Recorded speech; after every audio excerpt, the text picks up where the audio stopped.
pero no escucho Bien, nada. mis hermanos, ¿me escuchan? Sí, sí, señor. Bueno, entonces retomamos nuestro estudio de soteriología, la doctrina de la salvación. Hace 8 días, como les venía diciendo, hicimos una sesión muy rápida donde tratamos de aclarar algunos conceptos solamente de una manera rápida y más adelante los vamos a estar profundizando un poco. Entonces aprendimos acerca del pecado, acerca de la muerte, estuvimos hablando de la muerte espiritual, física y eterna, hablamos de gracia, hablamos de redención, hablamos de justicia, hablamos también de expiación y de propiciación, que este último término tiene que ver mucho con esa palabrita que está allí subrayada al final, reconciliación. Esa es la idea de la propiciación. Entonces, entendiendo un poquito todos estos términos, un poco extraños, no muy comunes en el uso de nuestro lenguaje, pero sí en la Biblia, entonces les propuse 2 tareas en casa. Una era leer nuevamente el capítulo 3 de Romanos, ya con estos conceptos un poco más claros en la cabeza para tratar de entenderlo. Y el segundo era tratar de buscar o responder esas preguntas que están allí a partir de Génesis capítulo 3, donde podemos ver la gracia de Dios, donde podemos ver la redención, la justicia y expiación o propiciación en el capítulo 3 de Génesis.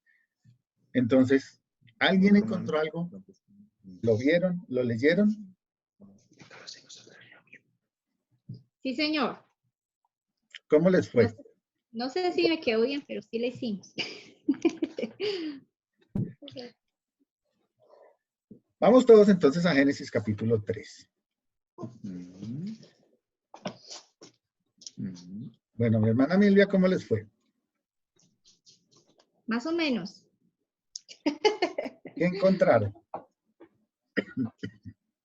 Bueno, pues la justicia, donde la encontramos en Génesis 3, 14 al 19, que fue cuando el Señor pues impone pues su paga por el pecado, ¿sí? Donde le habla a la serpiente, le habla a Eva y le habla a Adán, ¿sí? La expiación, donde en Génesis 3:21, cuando les hizo túnicas de pieles y los vistió, ¿sí? De pieles de animales. Y la gracia no sé dónde quedó ahí en Génesis. Tampoco. No pudimos. Ay, nos faltó la redención. También ahí. Bueno, ¿quién más? ¿Alguien encontró algo más? Gracias, mi hermano. Sí, está muy bien. Yo, A ver, cuéntanos. a ver, la gracia la encontramos en el versículo 15, donde el Señor proveyó un descendiente de la mujer para vencer la simiente de Satanás. Y también ¿qué? Y también que el Señor los sacó del huerto para que no comieran del árbol. Sí, y de la vida. vivieran eternamente en pecado. Ahí Eso fue encontramos la que. gracia. Gracias. Gracias. La redención la vimos en Romanos 3, 24 y 25, que Dios puso a su Hijo como pago por nosotros. Entonces, Ok, sí, eso es claro, pero la idea era mirarlo en Génesis, tratar de extraerlo en Génesis. Sí, y la hermana Milvia lo refuerza ahí con el versículo que hizo vestiduras Dios para ellos, tuvo que morir el cordero para vestirlos. Entonces, eso prácticamente como la redención. Muy bien, ¿alguien encontró algo más? Gracias, hermano.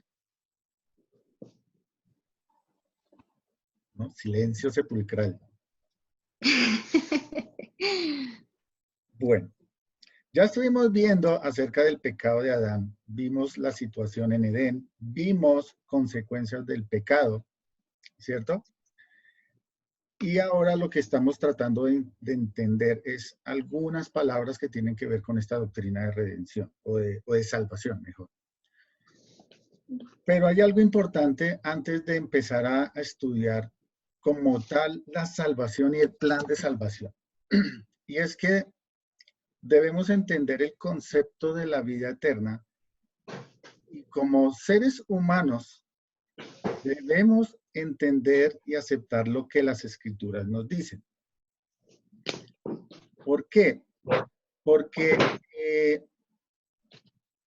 el actuar, lo que sucedió en Edén, rompió una relación. Ahora el hombre ya no tiene la misma comunión con su creador por causa del pecado. Ellos ahora morirían como lo vimos, la tierra fue maldita también, hubo algunas otras sentencias y juicios que dio el Señor allí instantáneamente, pero cuando nosotros concebimos de alguna manera el concepto del pecado como algo muy débil, muy superficial, muy sencillo, la culpa para el hombre resulta igual, resulta débil, sencilla, simple. ¿Qué quiere decir esto? Que nos vemos delante de Dios de una manera en la cual Dios no nos ve. Dios nos está viendo como pecadores, como rebeldes, como expulsados fuera de su presencia por causa de todo esto que sucedió.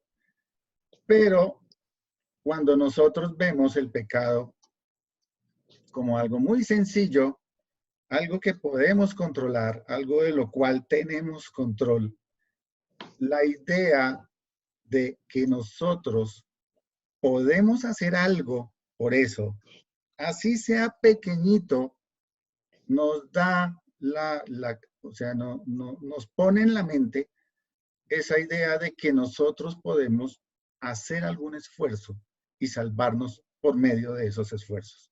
Y eso es algo errado en el ser humano. Esta idea lleva a muchas personas a creer que la salvación es un proceso o una ejecución conjunta, de esfuerzo conjunto, en el cual Dios pone su parte y nosotros como hombres también podemos poner nuestra parte y ahí trabajando juntos entonces ya somos salvos. Pero la verdad bíblica no dice esto. La verdad bíblica nos muestra que nosotros tenemos una condición delante de Dios muy clara a través de la cual ninguno podemos hacer nada. Y parte de eso es lo que vamos a ver en el día de hoy. Las preguntas eran estas. En Génesis capítulo 3, donde vemos la gracia de Dios, la redención, la justicia y algo que tenga que ver con expiación o propiciación. Miremos entonces cada uno de ellos. ¿Dónde podemos ver la gracia de Dios? Entendimos que la gracia de Dios, o lo definimos rápidamente como el favor o regalo inmerecido, ¿cierto?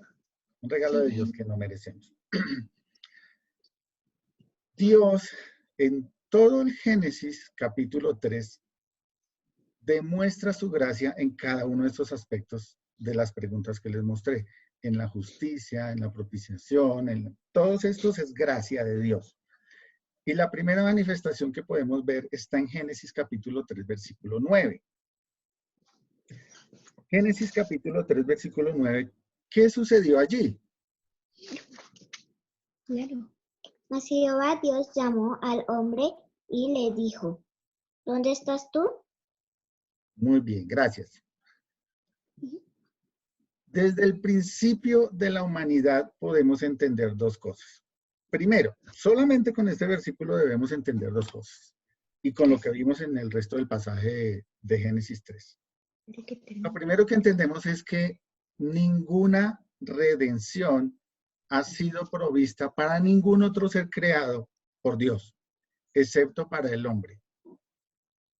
Si ustedes se ponen a buscar, a indagar, a leer la Biblia, a buscar por un lado y otro, no hay en ningún lado una referencia en la cual Dios ofrezca redención a los ángeles caídos. ¿O alguien ha visto alguna en la Biblia? No, señor. Fíjense que en ninguna parte Dios buscó a los ángeles para ofrecerles algún camino para restaurar la relación con Dios, pero sí al hombre. Y parte de la gracia de Dios está allí. Mas Dios llamó al hombre y le dijo, ¿dónde estás tú? ¿Quién ofendió a quién? El hombre a Dios. El hombre a Dios. Cuando a nosotros nos ofenden, ¿cuántos de nosotros tenemos la iniciativa propia de ir a buscar a ese que me ofendió y preguntarle, ¿dónde estás tú? Así con amor, ven, que quiero que me hables de nuevo. No. Difícil, ¿cierto? Difícil de hacerlo. Pero ahí está la gracia y el amor de Dios. Dios fue ofendido ahí en Edén, desobedecido con una sola regla, pero aún así Dios muestra la gracia con el hombre, en que fue y lo buscó y le dijo, ¿dónde estás tú? Fíjense en esta salvación tan grande, por eso ahí en Hebreos 2:3 hablábamos, ¿cómo escaparemos nosotros si descuidamos una salvación tan grande? Dios Todopoderoso se acerca al hombre y no al revés. Ese es el segundo punto. Entonces, lo primero que entendemos es la redención es para el hombre. Para el único punto de creación del Señor es la redención es dirigida hacia el hombre. Y en segundo lugar, Dios es el que busca al hombre, no al revés. Cuando nosotros escuchamos afuera personas que exponen el evangelio de una forma tan superficial y invitan a las personas a decir, mira, busca al Señor, el Señor te ama, búscalo, encuéntralo, ámalo. No lo va a hacer, porque simplemente el corazón del hombre con pecado no lo va a hacer, porque tiene miedo, porque no quiere ese gozo con el Señor. Y eso está muy claro en Romanos capítulo 3, ustedes deben haber leído, versículos 10 al 12, leámoslo nuevamente. Romanos 3, versículos 10 al 12. 10 al 12. ¿Quién me quiere ayudar a leerlo, por favor? Como está escrito, no hay justo ni aun uno, no hay quien entienda, no hay quien busque a Dios, todos se desviaron, a unas se hicieron inútiles, no hay quien haga lo bueno, no hay ni siquiera uno. Mis hermanos, esta es una condición del ser humano sin Cristo. Aquí este pasaje está haciendo referencia al Salmo 14, al Salmo 53, pero es una verdad implícita en el corazón y en la naturaleza humana para todo ser humano. Todo hombre, mujer que nace sobre la tierra, nace en esta condición. Ninguno nace justo, ni siquiera uno. No hay quien entienda, no hay quien busque a Dios. Y Dios sabía eso y por eso en su gracia nos busca a nosotros. Todos somos inútiles en pensar o tratar de hacer algo acerca de la salvación. No hay un solo ser humano sobre la tierra que haga lo bueno. No hay ni siquiera uno, finaliza el versículo 12. Entonces, por más de que nos esforcemos y consideremos que somos bellas personas y que ayudamos a los demás y que no matamos ni una mosca, la verdad es que no hay ni siquiera uno bueno sobre la tierra. Ninguno hacemos obras de justicia válidas delante de Dios. A ninguno le van a hacer, así como no nos nace ir a buscar a ese que nos ofendió, mucho menos nos va a nacer ir a darle la cara al que ofendimos. Le tenemos temor y eso se ve desde el Edén. Pero Dios en su infinita misericordia y gracia nos busca a nosotros. Ahora miremos dónde está la justicia de Dios. La justicia de Dios también tiene que ver con este llamado. Ahí en Génesis 3:9. ¿Dónde estás tú? ¿Por qué? Porque Dios, que todo lo sabe, sabía que había algo mal. Y tenía que impartir justicia. Tenía que ser justo con lo que los hombres habían hecho.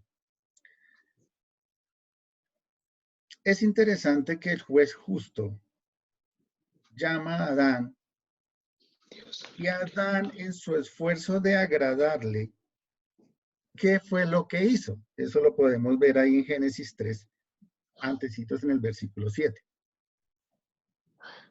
¿Qué fue lo que hicieron Adán y Eva ya con esa mentalidad diferente y tratando de agradar de alguna manera a Dios? Hicieron vestidos con hojas de higuera. Se cosieron hojas de higuera y se hicieron delantales. Pero aún así sentían vergüenza, cosa que no sentían antes. Porque ahora entendían que estaban desnudos y que se sentían inaceptados delante de Dios. Y ahí es cuando vemos el siguiente aspecto. Dios ya en gracia llama al hombre, tiene que hacer justicia, trata de confrontar al hombre con su verdad de pecado. El hombre se cubre, pero no es suficiente para Dios. Entonces, ¿qué hace Dios? Nuevamente expresa su gracia a través de la expiación o un ejemplo de propiciación. ¿Dónde vemos eso? Como decía mi hermana hace un rato, Génesis capítulo 3, versículo 31. Dios hizo... ¿31? Perdón, 21. 21. Dios hizo al hombre y a su mujer túnicas de pieles y los vistió. ¿Qué se necesitaba para esas pieles? La muerte del cordero.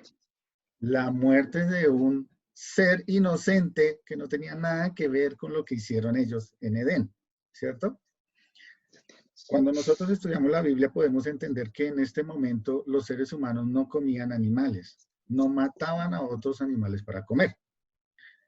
Pero Dios, viendo el esfuerzo que estaban haciendo ellos, que no servía para nada con cubrirse con hojas, trató de hacer algo para poder expiar o cubrir de alguna manera ese pecado en los hombres. Mató a un animal. Ese animal tuvo que morir. Esa sangre derramada en propiciación por el pecado tuvo que ser derramada. Y solo la ropa provista por un Dios justo, aunque ofendido, fue de alguna manera aceptable para con Dios. Entonces, hasta este punto, la gracia de Dios está en todos los aspectos que nos está mostrando allí, ¿no? En su misericordia, en su justicia, en la provisión. Dios tiene que hacer justicia por el evidente pecado que había y vemos la propiciación por sangre derramada de un animal que no tenía la culpa. Pero viene otro más, que es la redención. La redención está muy clara ahí en Génesis capítulo 3, versículo 15. Génesis 3, 15 dice, y pondré enemistad entre ti y la mujer, y entre tu simiente y la simiente suya. Esta te herirá en la cabeza, y tú le herirás en el calcañar.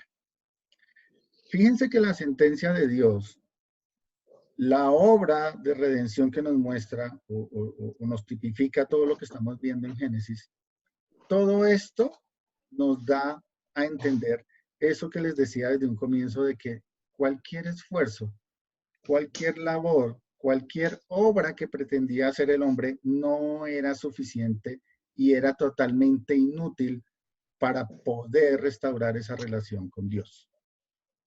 Dios sabía eso, Dios Todopoderoso lo había planeado, como lo vamos a ver allí más adelante, y Él y solo Él puede y es capaz de hacer esta obra de redención, de restauración, de volver a unir esa relación rota.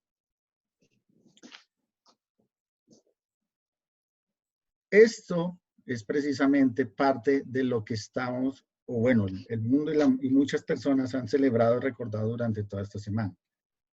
Génesis capítulo 3, versículo 15, habla de enemistad entre la simiente de la mujer y se refiere claramente a Cristo.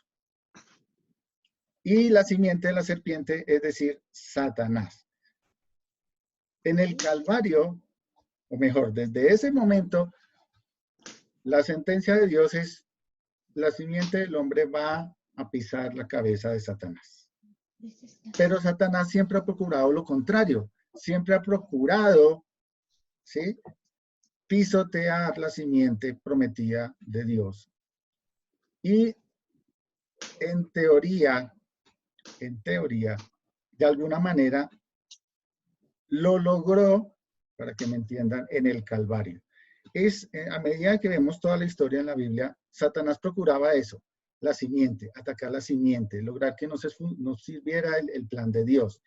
Cuando llegó el día en que el Señor Jesús murió, entregó su vida en el Calvario, Satanás, me imagino cómo daría parte de victoria, diciendo: lo logré, pisoteé la cabeza de la simiente. El Hijo de Dios murió en la cruz. Celebrarían temporalmente porque, ¿saben algo? Cristo resucitó. Cristo venció la muerte y la resurrección del Señor Jesús, que hoy en muchos lugares se celebra el domingo de resurrección, ¿verdad? Fue la estocada final para Satanás. Podríamos considerarlo como un enemigo vencido porque Dios ya lo ha juzgado y ya lo ha sentenciado. Cuando nosotros vamos al otro extremo de la Biblia, a Apocalipsis, sabemos que le espera a Satanás. Entonces, en Génesis capítulo 3, versículo 15, la redención ha sido prometida. Más adelante en los evangelios, cuando lo estemos viendo, ha sido cumplida y Satanás ha sido vencido. Se cumplió la promesa de redención de Génesis 3, 15.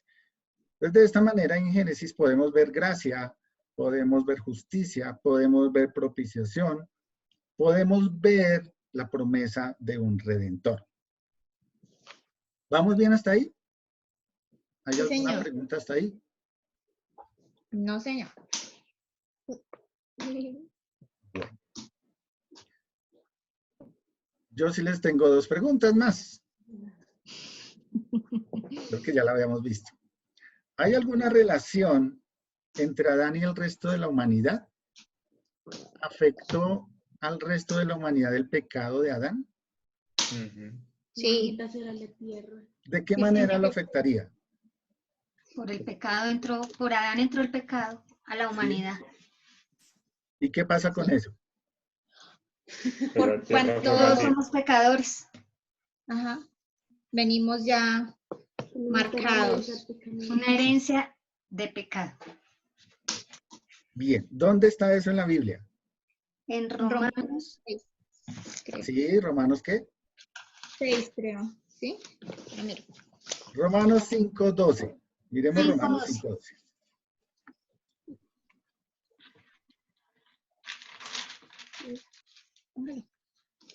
Romanos 5:12. Por tanto, como el pecado entró en el mundo por un hombre y por el pecado la muerte, así la muerte pasó a todos los hombres, por cuanto todos pecaron. Muy bien. La idea de lo que está escribiendo allí Pablo y las palabras específicas que usa en el griego original son muy enfáticas. Tienen mucha fuerza dentro de las frases que está diciendo. Como el pecado entró en el mundo por un hombre, por supuesto se refiere a un solo hombre que era Adán, ¿cierto? Y por el pecado, la muerte. Esta es la consecuencia que ya estuvimos estudiando hace 8 días. Ya estuvimos aprendiendo qué significa la muerte y cuáles aspectos afectaron a Adán en ese momento. Pero la parte final dice, así la muerte, es decir, las consecuencias de ese pecado, pasaron a todos los hombres. Todos nosotros, de alguna manera, cometimos pecado en el pasado con Adán. Esa es la idea de lo que está diciendo este versículo. Por eso, categóricamente finaliza diciendo, por cuanto todos pecaron. Cada uno de nosotros, de alguna manera, somos partícipes y culpables tanto como Adán en ese Edén. Esa es la idea clara que nos está dando allí Pablo. Miremos primera carta a los Corintios 15:22.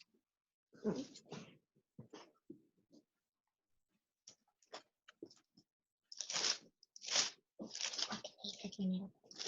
Ok, 2:14. 15. ¿Quién la quiere leer, por favor? Porque así como en Adán todos mueren, también en Cristo todos serán vivificados. Amén. Esto es un parte de victoria para aquellos que creemos en el nombre de Cristo. Y Pablo nuevamente dice, 15:22, porque así como en Adán todos mueren, esa es afectación, consecuencia del pecado para toda la humanidad, absolutamente toda. Pero también hubo una promesa de redención, y es que por un hombre, perdón, también en Cristo, todos serán vivificados. Eso es una excelente noticia, pero para poder entender esa excelente noticia, el ser humano debe tener primero claro qué es el pecado. Porque por esa razón es que se abrió esa brecha entre el hombre y Dios. Y no es minimizable. Es decir, ese es un abismo que nadie de nosotros, ningún ser humano puede llenar. Pero en la mente del ser humano, tristemente, entendemos por nuestra naturaleza pecaminosa de que tenemos esa fuerza, de que sí lo podemos hacer, de que tenemos la valentía y tenemos el conocimiento, de hoy en día tecnología que puede superar cualquier abismo y podemos pasar de un lado a otro sin problema. Falso. No hay ningún esfuerzo en el ser humano que sirva para esto. No lo hay. Todos pecamos en Adán, todos estamos destituidos de la gloria de Dios y todos estamos muertos en nuestros delitos y pecados. Así de triste es la situación real del ser humano que debe entender, debe tratar de comprender antes de entender qué es la salvación.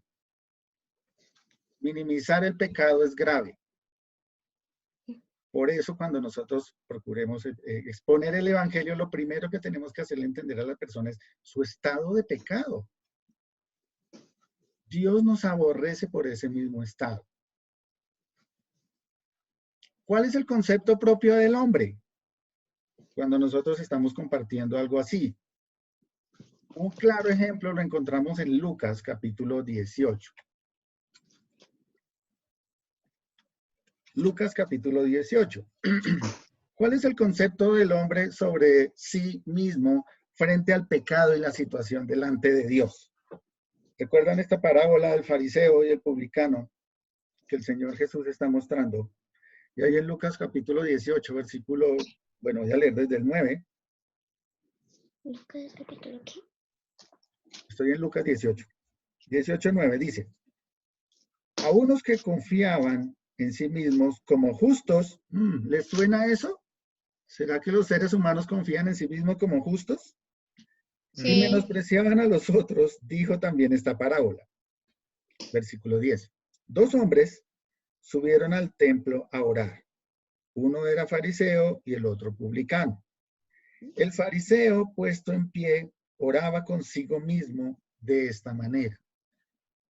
Dios, te doy gracias porque no soy como los otros hombres, ladrones, injusto, adúltero, ni aún como este publicano. Ayuno 2 veces a la semana, doy diezmos de todo lo que gano. El publicano estaba ahí detrásito de él. Y el fariseo se jactaba de su propia justicia. ¿Saben? Tristemente esto no sucede solo en el contexto del mundo, dentro de las iglesias también. Sí. Nuestra propia naturaleza hace que nosotros estemos comparándonos con el otro, mirando qué tan bueno soy mejor que el otro, más espiritual, señalando al otro, juzgando al otro. ¿Por qué? Porque tenemos una naturaleza de pecado. Pero difícilmente nos señalamos a nosotros mismos diciéndonos, sí, soy culpable y entiendo cuál es el veredicto que dio el Señor desde Génesis capítulo 3. ¿Saben cuál es el veredicto para el hombre desde Génesis capítulo 3? La muerte. Culpable. Ese es el veredicto. Culpable y debe ser sentenciado. Ese es el veredicto para todos los hombres. Uy, ya me salió aviso aquí.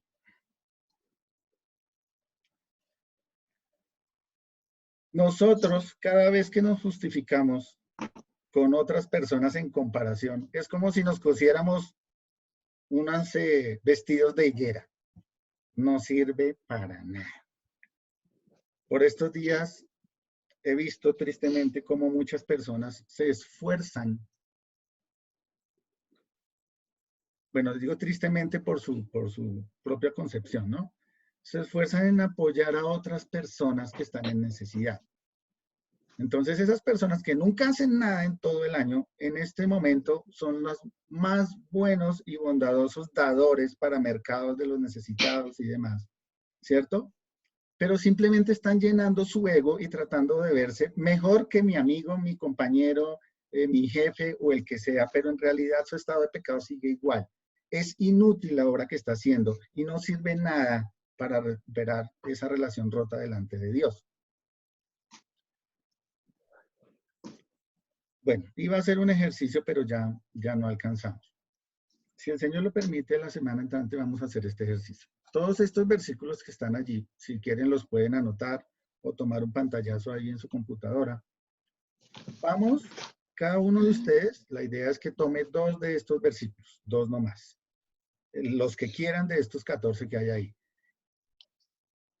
Charlen acerca de las 2 preguntas que ven ahí.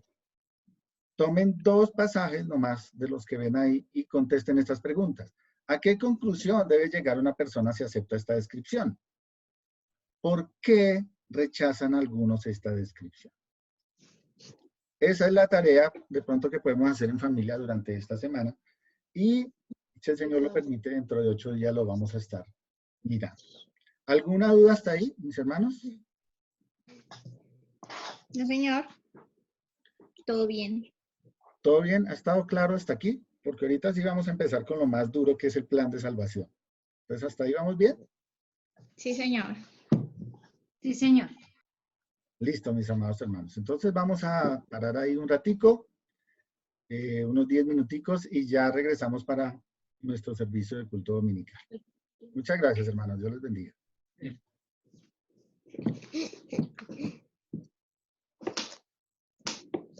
¿Cómo se hace para hacer el